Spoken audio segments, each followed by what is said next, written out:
So Ayurveda talks about transitioning. You know, how do we move from tamas to more rajas in our life, ultimately to more sattva? Okay? And the first key is Agni. It's this fire. You know, on a physical level, when our body is dull and sluggish in this kind of kaphic or tamasic state, we like to enliven it with fire, right? We want to increase the metabolism. So this is why we're doing activities, right? This is why we're having people go run and do various cardiovascular activities. We're putting spices into the diet. This is moving to rajas. Psychologically, this is kind of getting off of the couch, you know, and maybe getting out into the community a little bit, maybe doing some social functions, not being isolated, starting to surround ourselves with people and friends. And then ultimately, we move into sattva, where in our lives we want to bring better health and wellness and goodness and good thoughts and positive energy and all of these things that we know we like because they feel good, but we're not necessarily putting our conscious attention on a daily basis. So Ayurveda is talking about these, they're called the three gunas, G-U-N-A-S, sattva, rajas, and tamas. I can tell you personally that while these are fairly simplified concepts, they're things that I think of and reference very often in my daily life. It can be a simple decision. You know, it can be a simple action.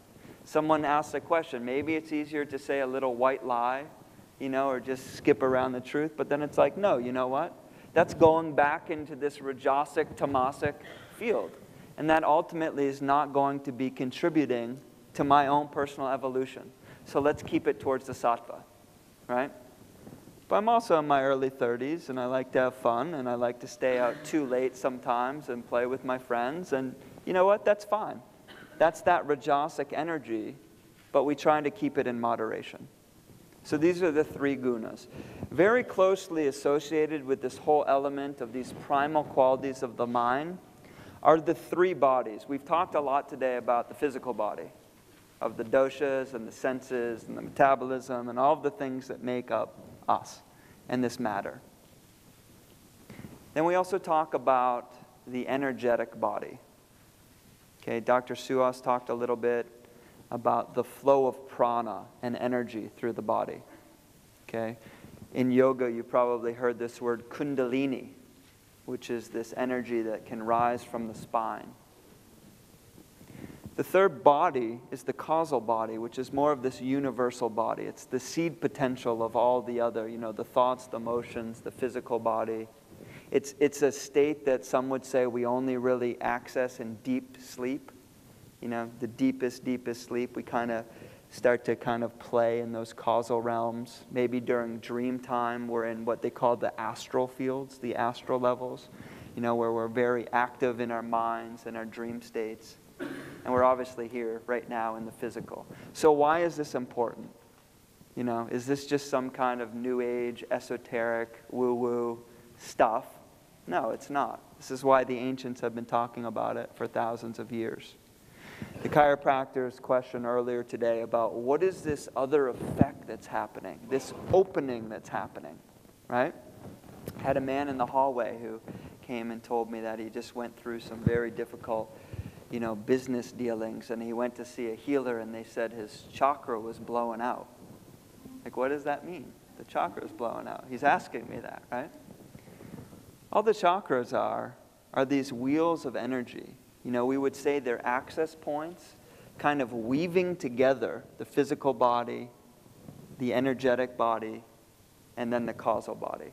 Okay, so it's points that are actually related to the nerve plexes of the body, okay, and the the adrenal glands, endocrine system, right? It has a physiological component, all of the chakras. And I'm not going to get super into them, but I think they're important because we've all felt the effects of having these energetic centers affected. You receive terrible news, terrible news someday. Where do you feel it? Often you feel it in the heart, right? Often you feel it right here, the solar plexus.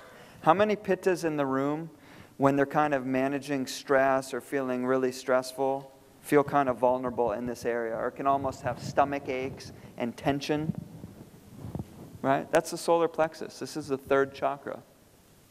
Kirlian photography, which is just this kind of, more modern type of photography, can actually take pictures of people's auric fields, which is just the energy they're emitting, and also these chakric systems. And they can look at them. And if you go to healers and different people, shamans and stuff, they'll be able to look and say, well, are these discs of energy swirling in the proper direction? How do they look? In this case, they said it was blown out, okay, for this man. To me, I interpret that as he's been like holding a lot of stress in this particular center within the body. Just like when people lose loved ones, there can be trauma. They feel it in the heart, right? Your heart is heavy. Or if they're nervous or not feeling confident and can't really express themselves to loved ones, they're all choked up right here. And there's an energy center right here, the fifth chakra. When people have these brilliant moments of illumination and insight, they always say they feel it here, right? This is what they talk about, the third eye, which relates to all these different glands in the body. We could get very, very scientific. As I'm sure you know, Dr. Tom could stand up here for 2 hours and tell us about the psychophysiology of all of this and why it actually makes sense. But we don't need to take it to that level. To just observe, we are ultimately energetic beings,